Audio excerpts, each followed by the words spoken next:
Welcome. This is Real Healing, Real Awakening with Phil Golding.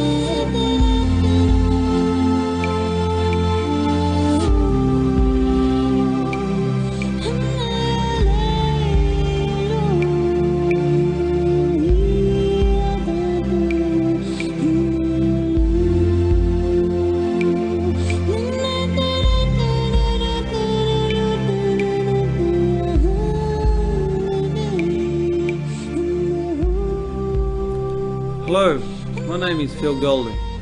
I am offering you, through these series of programs, Real Healing and Real Awakening, using a 5-step process for emotional healing, wisdom and empowerment. It is wonderful to be able to present this material to you in this way. I truly hope that this is of great benefit to you.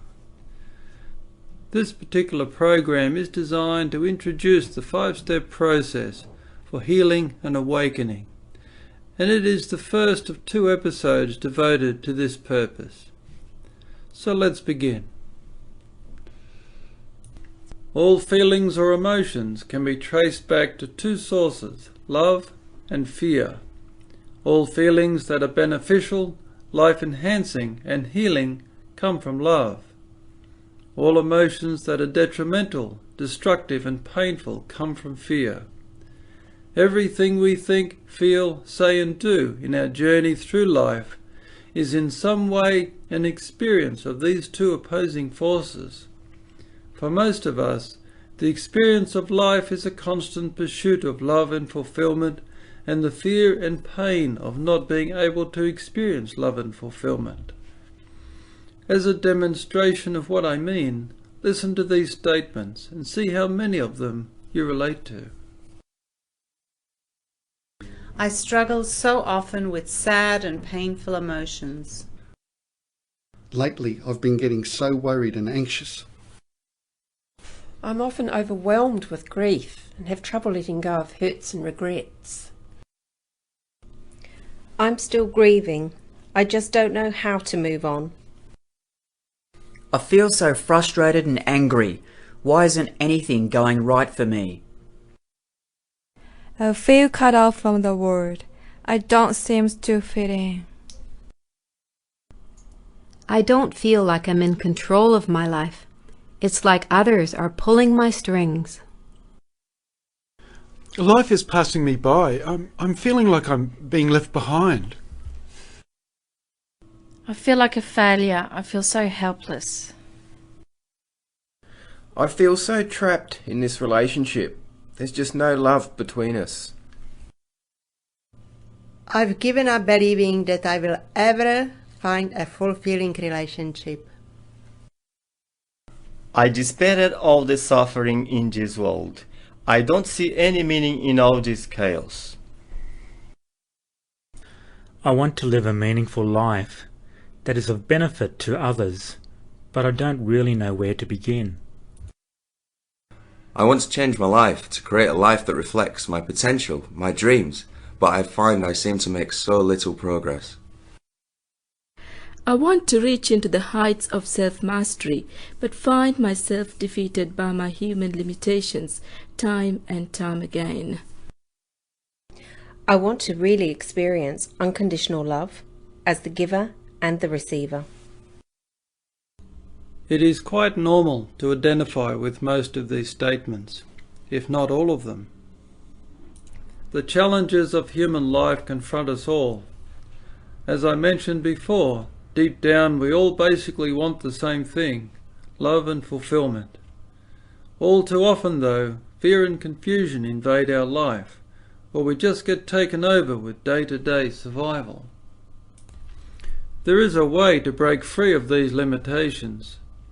There is a way to overcome fear and suffering. In this day and age, there are many teachers giving this important message from the basis of their own personal experience.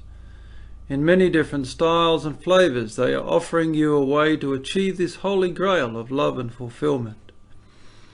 If you step back far enough, you may be able to see that the same basic message is being communicated from these many different sources. This is good. It means we are onto something. Personal experience is like that. It gives us new and more powerful ways to deliver the same message. After all, what works, works. This knowledge has also persisted throughout the ages of human history, in many different cultures. It has been lost many times, only to re-emerge in another place and time as though it has a life of its own. We know this because we live in a wonderful time where we have access to recorded information of these teachings, and more importantly, the life examples of some of the great philosophers and sages throughout history. This type of knowledge is often called perennial wisdom, because it is wisdom that endures unaltered through time. It is through this perennial wisdom and personal experience that practitioners in the field of personal development and self-realization, such as myself, come to know the answers to overcome fear and suffering. What has been revealed by studying this perennial wisdom and by putting it into practice is a set of natural laws like physics, but laws that apply to the mind, or what is called consciousness, which is our ability to be self-aware and self-managing. These laws or principles of consciousness are also fundamental in their nature. This means that they apply to every human being. Their fundamental nature can be compared to the way the sun shines the same on everyone. When these laws are understood enough and consistently applied to the way you think, feel and act, you will naturally enter into a journey of emotional healing and increasing mental clarity as years of accumulated confusion unravels and falls away. As a result, an increasing conscious awareness arises. Rather than just coping with the life that we don't want, consciousness and the right knowledge gives us the ability to create the life that we do want. There are two of these fundamental laws of consciousness that underpin and empower all genuine wisdom teachings. These laws are 1. The law of unconditional love, and 2. The law of total personal responsibility. These two laws are linked inseparably together like yin and yang, or the two wings of the one bird, as it is so beautifully put in Buddhist literature. In Buddhism, these two fundamental laws are described in the first two steps of the Noble Eightfold Path. These two steps are known as the wisdom steps. They are said to be the beginning and the end of the journey to enlightenment. The first step on the Eightfold Path is right view, which is ultimately unconditional love. The second is right intent, which is total personal responsibility. In Christianity, the first law is, love the Lord your God with all your heart and with all your soul and with all your strength and with all your mind. God is regarded as pure unconditional love. This law, therefore, simply says, devote yourself to unconditional love. Jesus then placed a second stage to this ultimate law.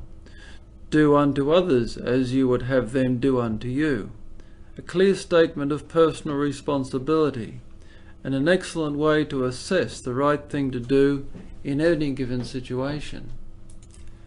This essential link between the two laws of consciousness is revealed when you consider that to be skilled in the law of total personal responsibility is to have the wisdom to know how to love unconditionally under any circumstance. Here you have intelligent love in action, a love that enables you to honour all without compromising yourself. There are still sections in the more orthodox psychology and medical profession that remain skeptical. There is a tendency to believe that evidence can only be impersonally gathered through statistical analysis in a laboratory, but the real world does not exist in a laboratory. There is also a lack of belief in the power of love. Those in my field of transpersonal psychology regard life as the laboratory. Although we still value orthodox scientific research. In addition, though, we see ourselves as the experiment.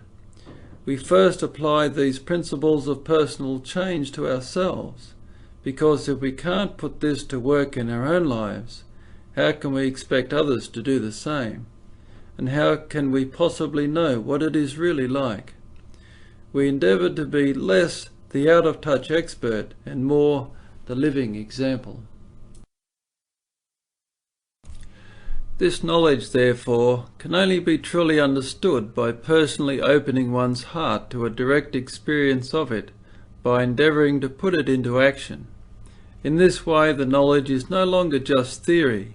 Instead, with persistence, we are able to embody the knowledge as we are applying it to our lives.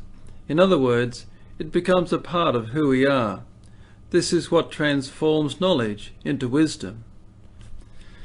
Often we are able to experience the sensation of not just learning this knowledge, but in a deeper sense, awakening to it. We are able to gain awareness that the centre of our own consciousness is where the source of this undying knowledge, this perennial wisdom, can be found. In 1984, at the age of 24, I discovered a way to break free of my own limitations. My life up to that point in time certainly did not reflect my potential. I had a difficult childhood for various reasons, such as having a sensitive character, experiencing the brunt of a brother's abusive behaviour, and having parents who, even though they were good people, were not able to give me the protection, nurturing and mentoring that I needed.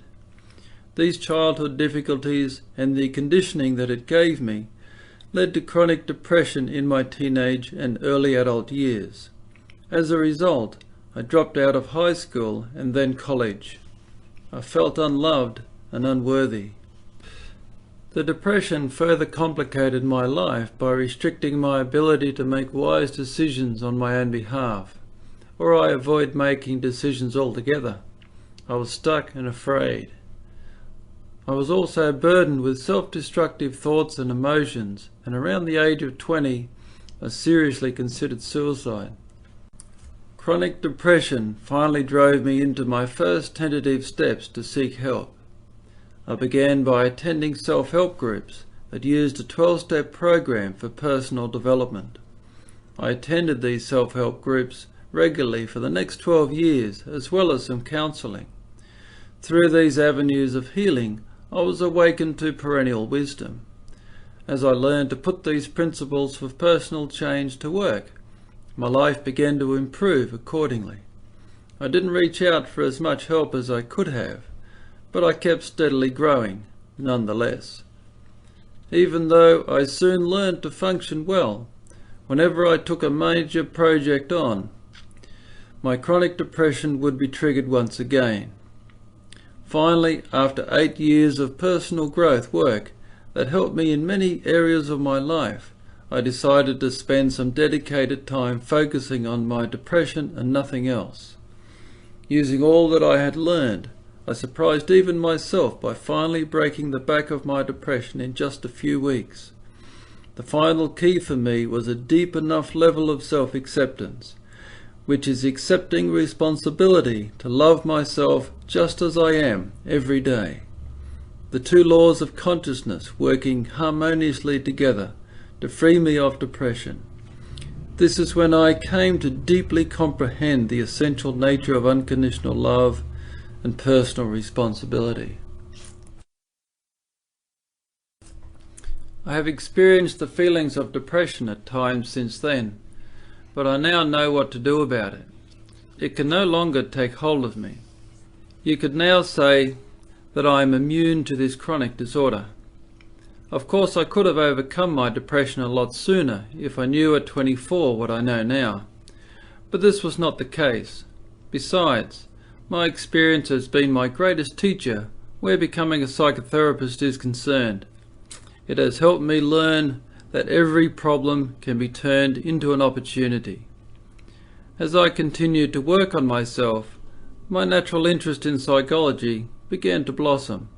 Before I knew psychotherapy was to be my career, I was already well versed in the subject. My own higher consciousness knew this was my calling well before my more human mind was aware of it. By the time I finished university as a mature age student, I was ready to start my own practice as a psychotherapist. To help me in my work, I poured all that I knew out on paper in the form of a book on psycho-spiritual philosophy. I then felt I needed to boil it all down to a concise set of principles, which seemed to intuitively flow from my mind. The result is what I call the 5-step process, and over the past 10 years of putting this process into practice in my own life and in helping others, it has more than passed the test of time. What I will be laying out for you in this program and in the coming programs is a powerful and effective process for emotional healing, wisdom and empowerment. This series of programs is an outline of a workable strategy for personal change for anyone wishing to overcome suffering and unsatisfactory life conditions. The 5-step process is used to directly work with your emotional wounds, fears, insecurities, and confusion.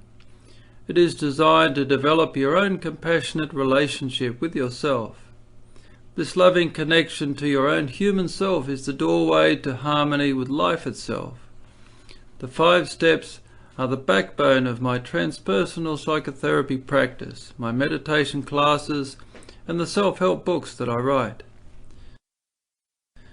The first step of the 5-step process is total self-acceptance, which refers to the law of unconditional love. The second step is total personal responsibility, which of course is the second law of consciousness. These first 2 steps provide the foundation for the process.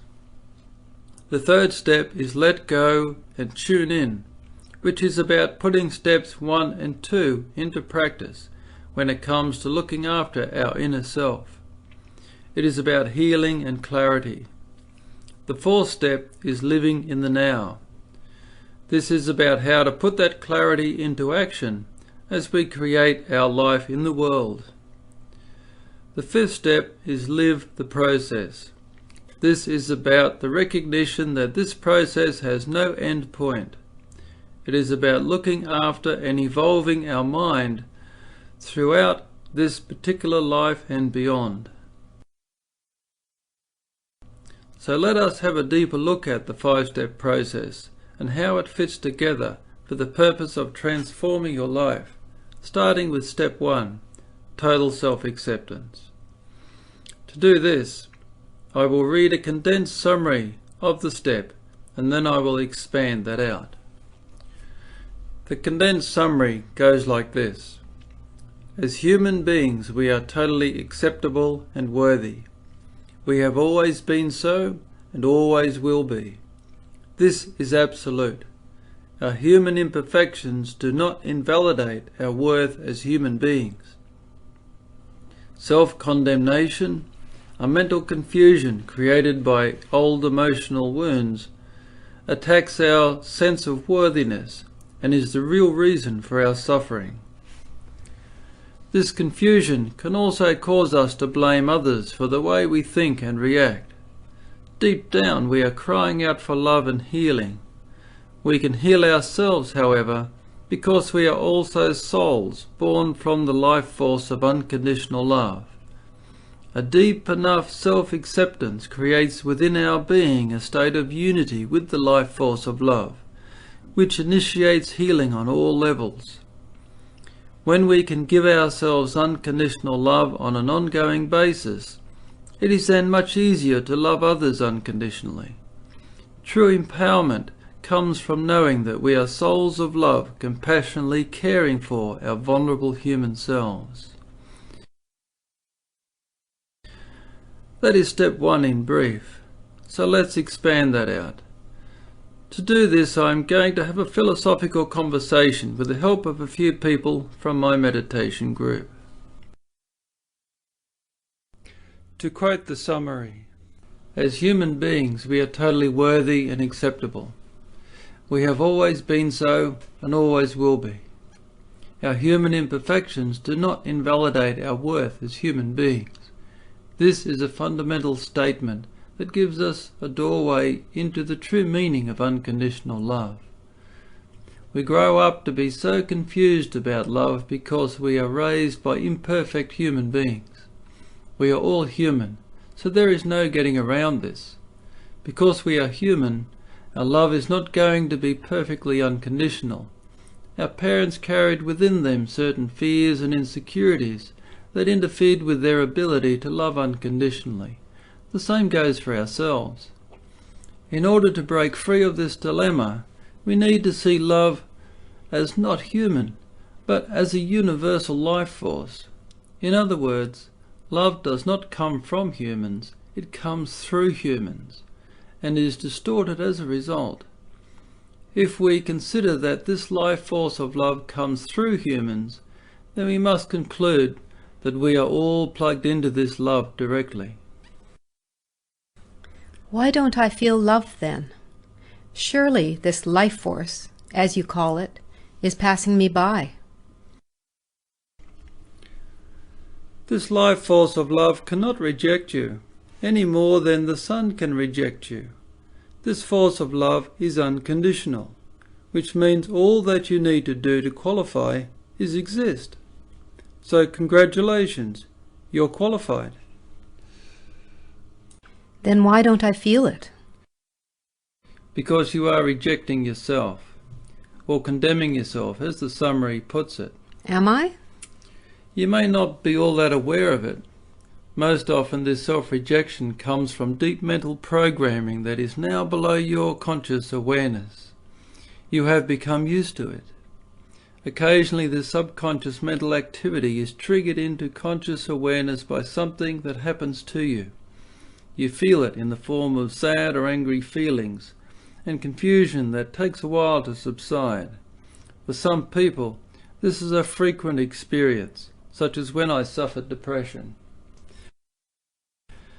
This mental activity creates a mind bubble around us that prevents us from feeling the life force of love.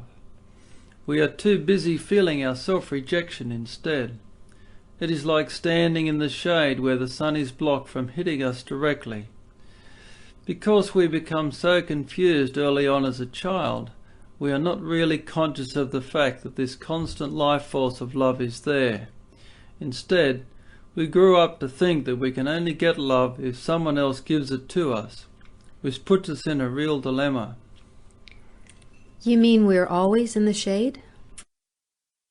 Most of the time, yes. And we only see the sun reflected off other people, rather than experiencing it directly? Indeed. In fact, Plato said something very similar when he was trying to explain the nature of reality using his cave analogy. Because the life force of love is always there, we don't have to look for some perfect example of love from some other human being, although a wise mentor is always useful. Instead, we can become consciously aware of our own direct relationship with this ultimate love. How? How can I have a relationship with a life force? By being this love. That doesn't make sense. How can I be this love if I'm human? Isn't this where the problem starts? Yes, it is, but we are much more than just human.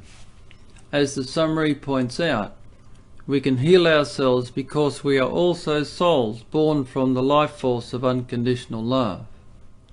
How do I know that? I don't feel like I have that sort of potential. I don't even feel like a soul. I'm not even sure what it is to be a soul. There is no need to get stuck on that. You can't get to this kind of love through an intellectual approach, although knowledge prepares us to take the right steps. You don't even have to feel strong emotions for it to work. The deeper feelings of love often come later as you learn to open up more. There is a more subtle feeling that most of us have right from the start though, and that is simply knowing that unconditional love feels right. It feels right that it must be the highest thing there is, even if we don't know how to experience it. So how can I be love? By setting the intention to accept yourself as you are in every moment, and by doing your best to act on that intention. It doesn't matter if you're not very good at it. You are human after all. You are therefore choosing to put your hand up as a representative of this life force of unconditional love to your own human self. By doing this, you begin activating a bigger part of yourself, your soul self, or higher self as it is often referred. It does not matter how many times you forget to do this. Your forgetfulness is just another opportunity to accept your humanness. Unconditional love means that there is no reason to reject or condemn yourself for simply being human. Because you have set a strong intention to totally accept yourself as you are, this intention is now strong in your awareness. You will therefore be more aware of when you reject yourself. It is then simply a matter of making another choice. As you were speaking, I was trying to imagine myself doing this. I can see that even if I'm not very good at accepting myself as I am at first, by setting this strong intention and doing my best to keep acting on it no matter what, I am bound to have a different experience. Any increase in self-acceptance is bound to be good. Yes, you've described that well. If you carry a lot of pain within you, if your self-rejection is very strong, self-acceptance on a deep level can be a difficult step to negotiate at first. Transforming your life depends on it though. So a very strong intention to be your own loving guardian and a strong faith in the power of love is needed in order to make real progress. Therefore, it is my responsibility to accept myself unconditionally. Exactly. Now, to help you more deeply understand the reality of unconditional love, I will take you through a contemplation exercise. You can either go into meditation as I talk you through this, or you can just listen normally, depending on what is going to be appropriate for you. Imagine yourself as a newborn baby, lying on a bed with you as your adult self, looking down at this delicate, vulnerable and precious being.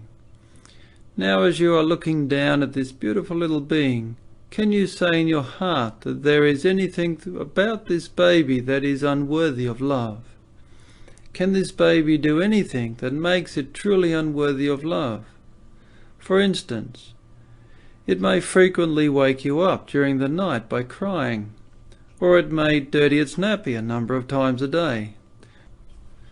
Neither of these experiences are very pleasant to have to deal with as the carer of this baby. Is the baby still worthy of unconditional love, even when it acts this way? Some people actually get angry at this unconscious behavior of a newborn baby.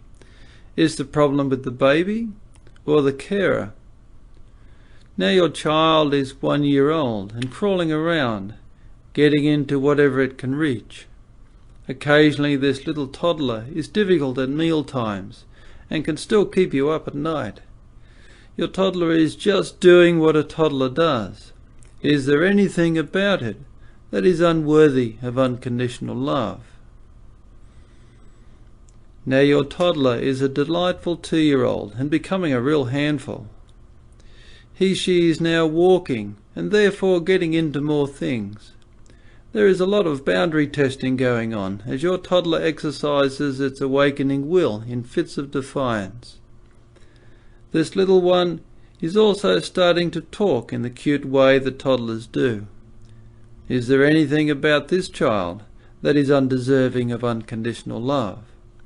Would anyone be justified in getting angry and judging this toddler if she accidentally knocks over and broke that prized porcelain jug that you got for your wedding? Again, This child is just doing what a 2-year-old does. If the carer gets angry and lashes out at the child, where does the problem lie? The carer or the child?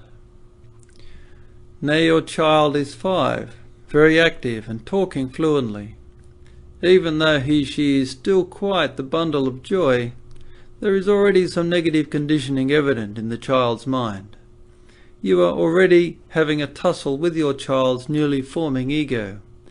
And yet even now this 5-year-old is just doing what a 5-year-old does. Where does the responsibility for the child's social conditioning lie? With the child or the child's carers? Has the child conditioned his or herself? Again, is there anything unworthy about this 5-year-old child? Is the child still worthy of unconditional love? A child who is still so vulnerable and dependent on the quality of care that it receives. And now you are watching yourself as a 10-year-old, playing with friends and going to school. Your child freely interacts with the rest of the family, a unique personality clearly emerging. She is full of hopes and dreams for the future and yet still vulnerable and dependent.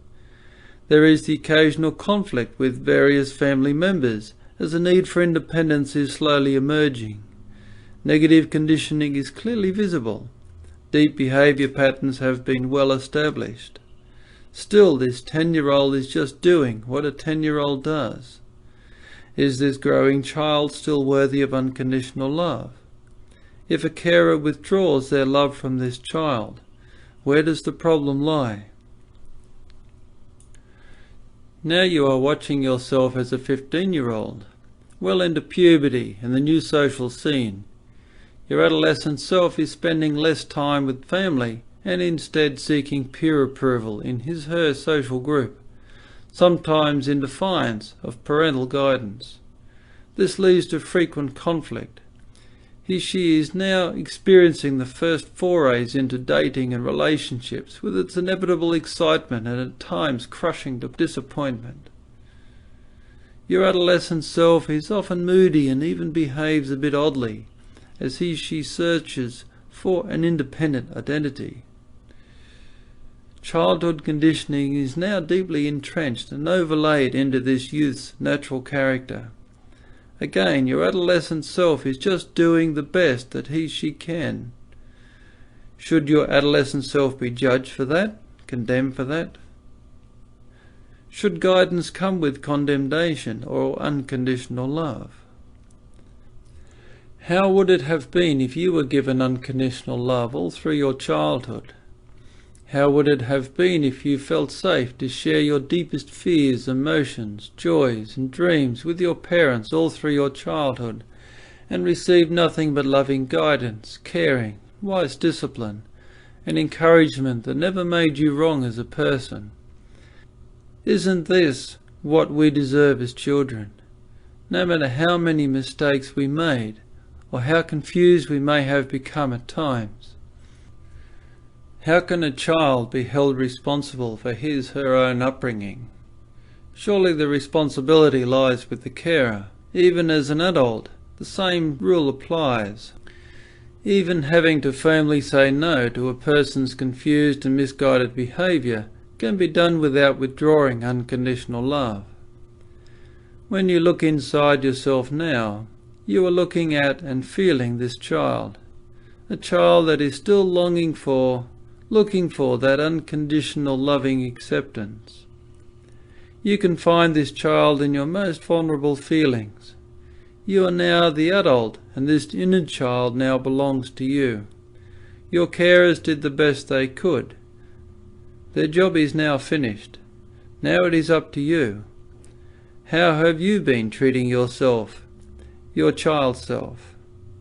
How would it be if you lovingly accepted yourself unconditionally, in a real heartfelt, responsible way, instead of judging yourself and mistreating yourself whenever you make a human mistake or don't supposedly measure up? Even as an adult, we are just doing the best we can. Mistakes are a natural part of being human. This deep form of self-acceptance enables our ego to wake up from its blind judging and blaming, and instead consciously embrace and care for this human self of ours. With self-care, healing and growth are inevitable, along with maturity and wisdom. It is through self-acceptance that we can increasingly awaken our consciousness to higher states of unconditional love, the power to heal the deepest fears and confusions. This takes us to step 2, total personal responsibility. The condensed summary of step 2 goes like this. Personal responsibility is the total commitment to care for ourselves in the spirit of unconditional love. By identifying ourselves as being souls of conscious awareness, empowered by unconditional love, we have the power to stand apart from our wounded and confused mind. With the heightened awareness that this attachment gives us, we gain the power to see through our confusion. Whenever we experience hurt and discontent, we have another opportunity to care for and heal our painful thoughts and emotions. As souls of conscious awareness, we have the ability to compassionately accept our humanness and to learn from our mistakes. Our pain is our responsibility. We are not victims. We accept total responsibility for everything we think, feel, say, and do. As conscious adults, we have full authority over our own lives. No matter what circumstances we are in, no matter what others may say or do, we have a sanctuary within the unconditional love we give to ourselves. With this knowing, we can choose the best path to take that serves our highest good, whilst remaining compassionate to others. We can also care for ourselves by reaching out for help. Step 2 reveals to us the vital importance of this absolute commitment to care for ourselves, and how this commitment enables us to recognize how to genuinely care for others without compromising ourselves. This is wisdom. End of summary. Step 2, total personal responsibility, is about my commitment to be the loving carer of my own human self, and to accept full responsibility for my mind and its fears and reactions. We seem to have covered much of this already. That is because steps 1 and 2 are so closely linked. Our mind is the foundation of our entire experience of life. If we don't take care of our own mind, then our whole life will suffer. The way to do this successfully, in a way that is also for the highest good for everyone else, is with love. Does that mean I have to love everyone else unconditionally as well? That's a big one. It is not that you have to, it is your choice.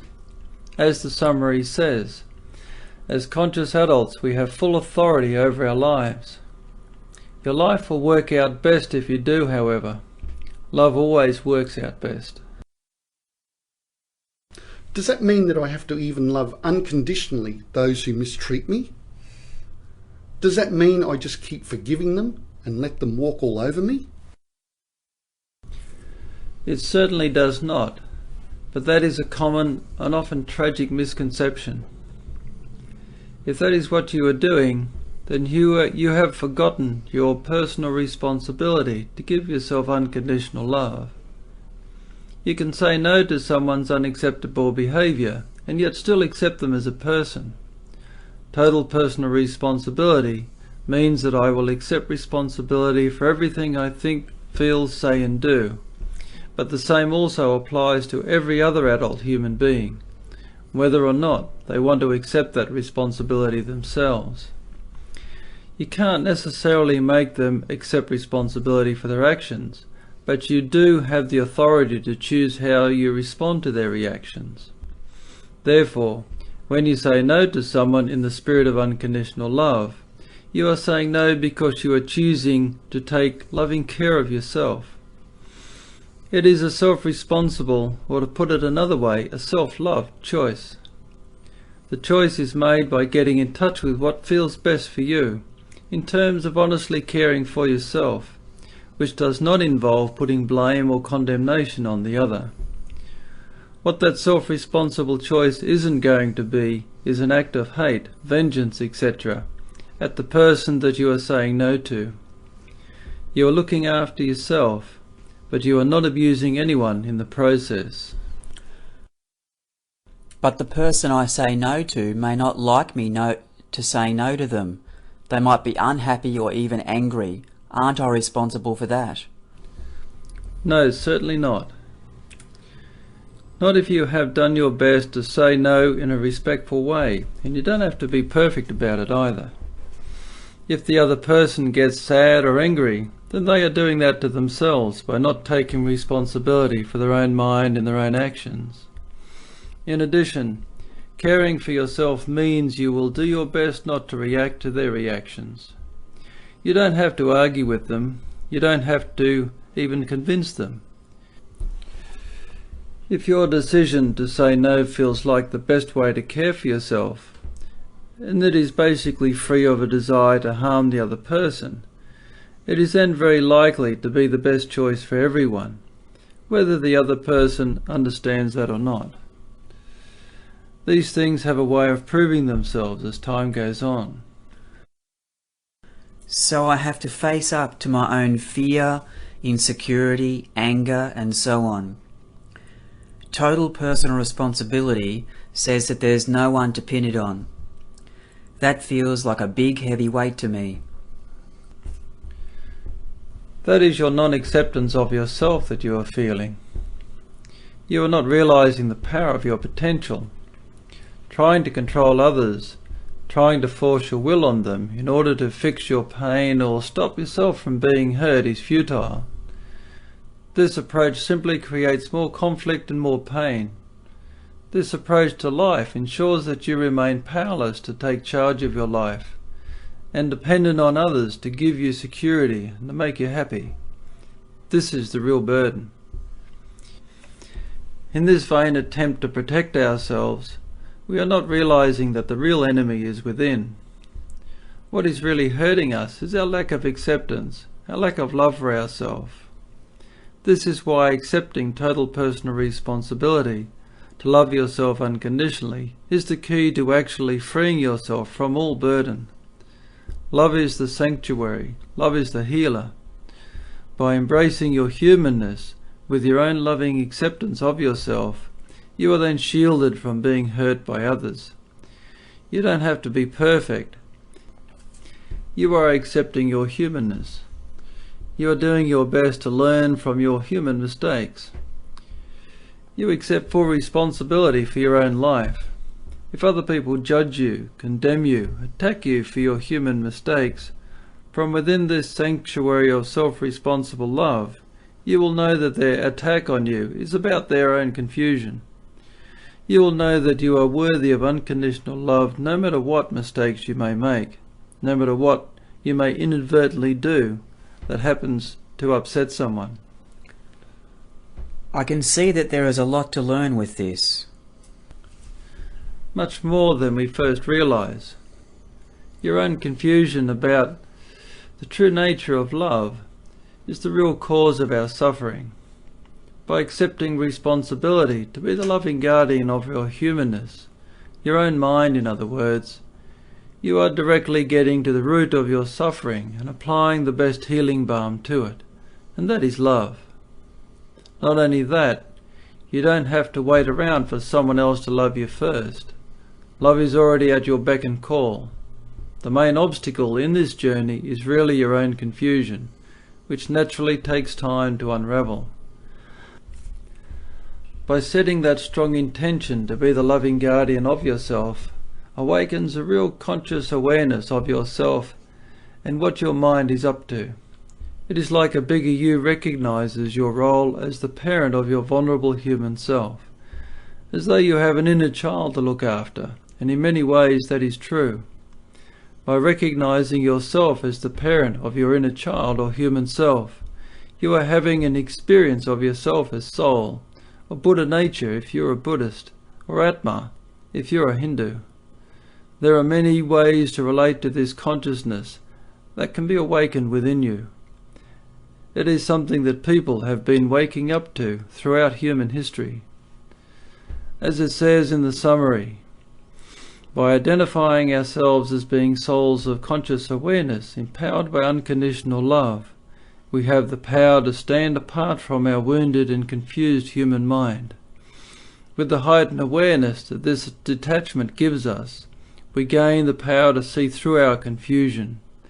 Whenever we experience discontent, we have another opportunity to care for ourselves and heal our painful thoughts and emotions. I thought experiencing myself as soul or higher self would have to be some sort of profound spiritual or mystical experience with lots of bliss and, well, who knows what I was thinking. I just didn't realise it was that mundane in a way. What I am talking about here is transcendence. In other words, awakening to the experience of the reality that you are more than your limited mortal human self. It can be a profound experience, or it can just slowly creep up on you.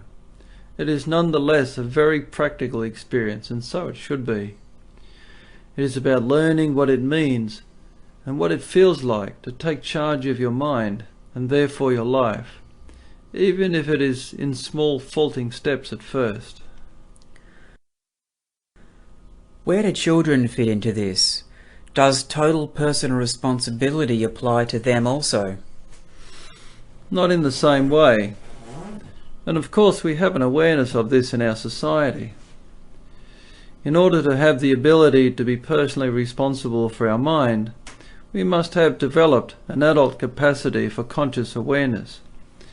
Of course, this ability or capacity is not very awakened in most adults at this time in human history, but the capacity is there nonetheless.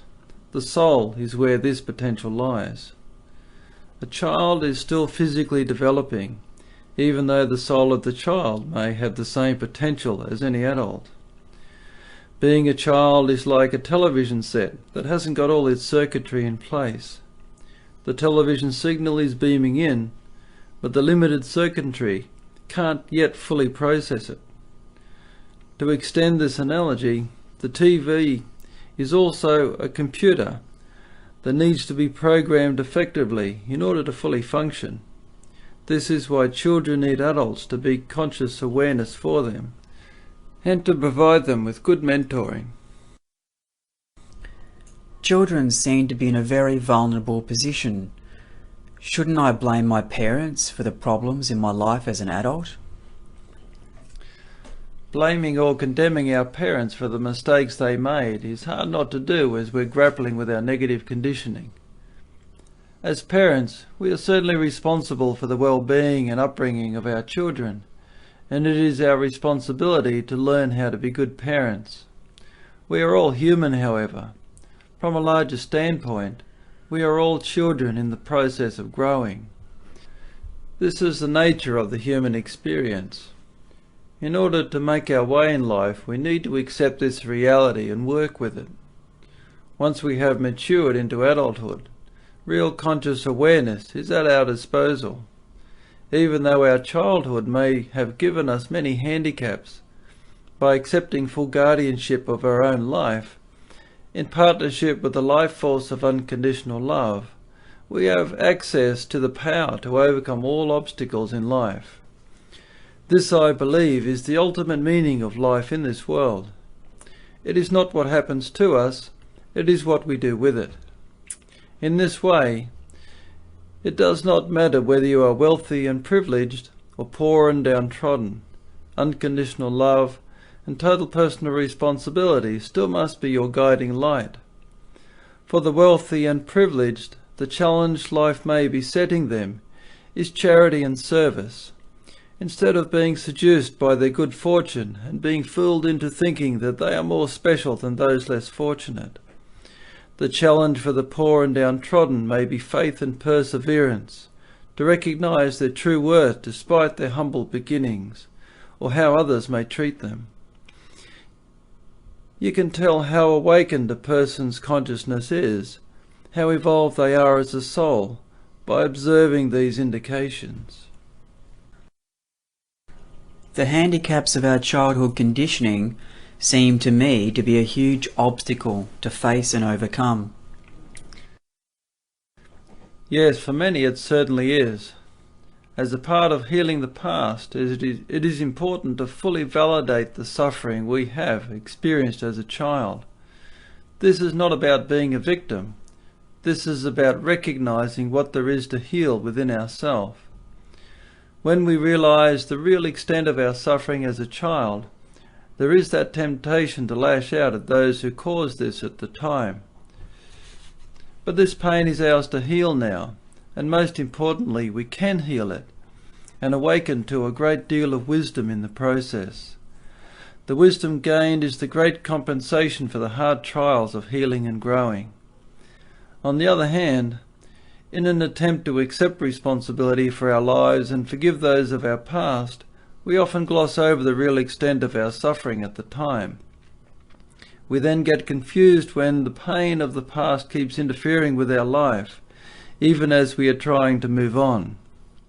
Sometimes the pain can be coming from even deeper levels than childhood, which can add an intensity to the experience that is very confusing.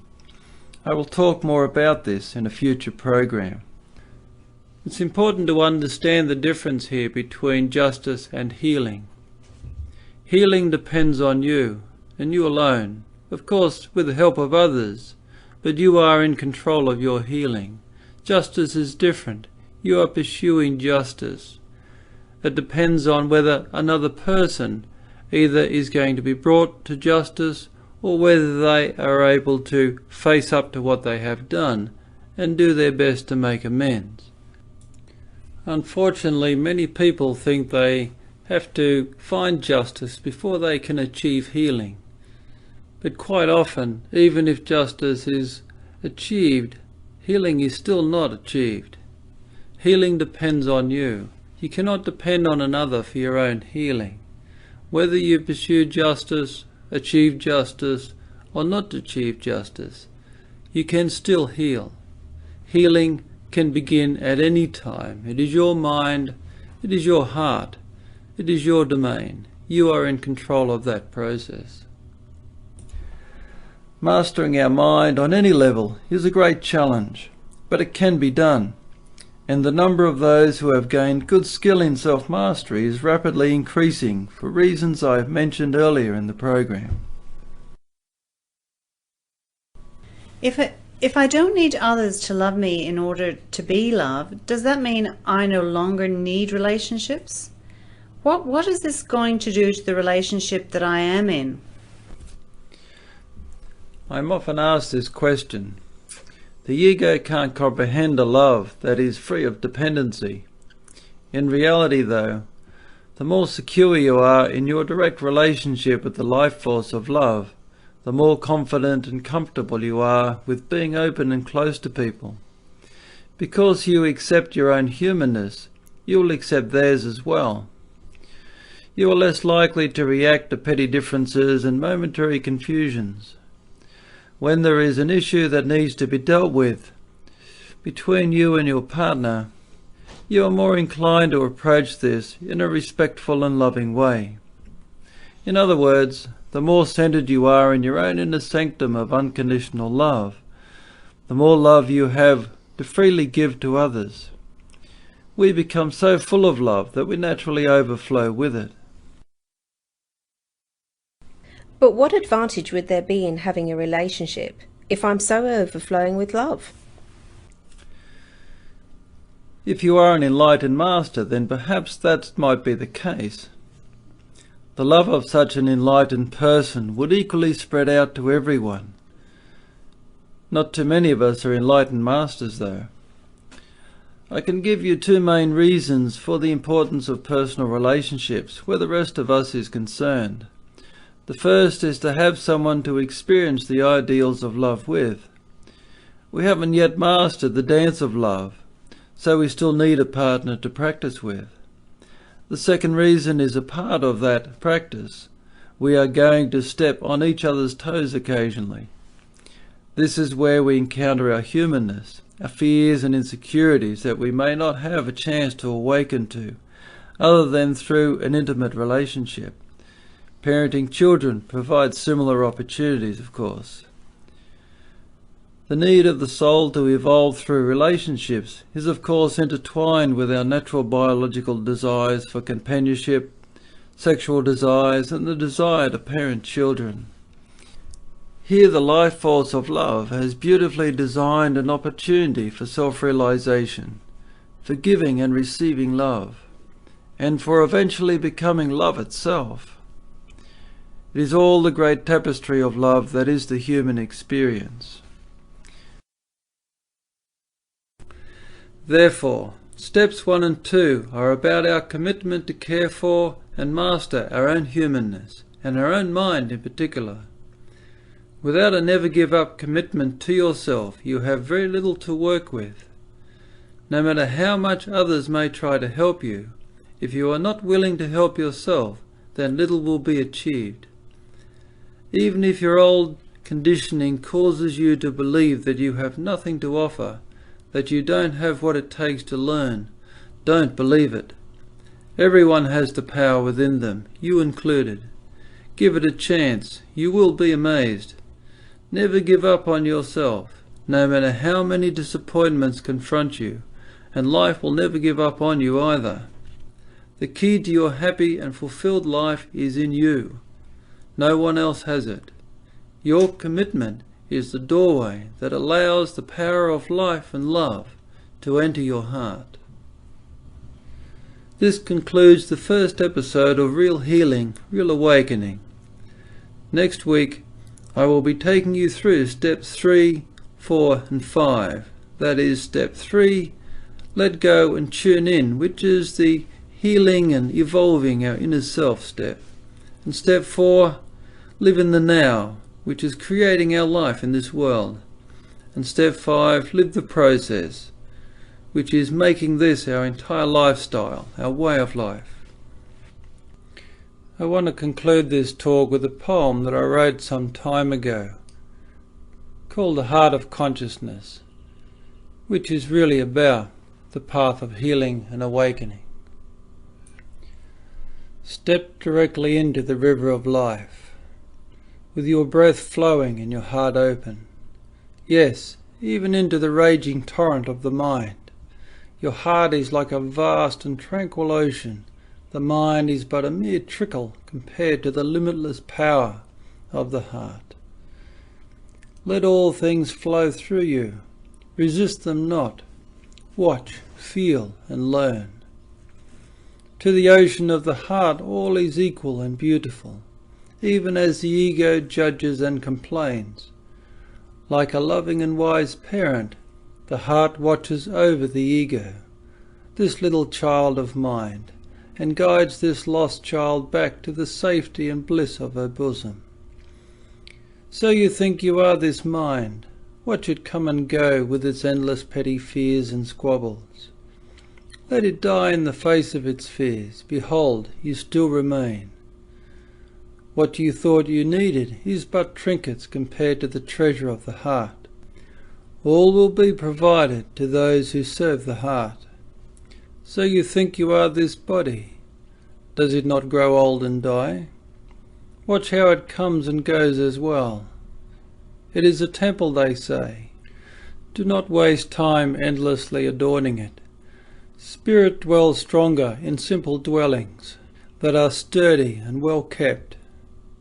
But the dwelling will inevitably crumble, while spirit remains blazing in the heart of conscious awakening. So who are you then if not this heart? Who are you then if not the watcher of things coming and going? Note how the raging torrent strengthens and expands your open heart. The challenges of life are but food for the spirit of awakening. Your breath of consciousness is the doorway of life. Let all enter through this door and be embraced by the heart. Limitless expansion is your very destiny. As mind and body fade, yet this awakened heart still remains. as alive and vital as the day it was born. Be this heart, this loving guardian of the little body mind. Be the embracer of life in all its sounds and its colours.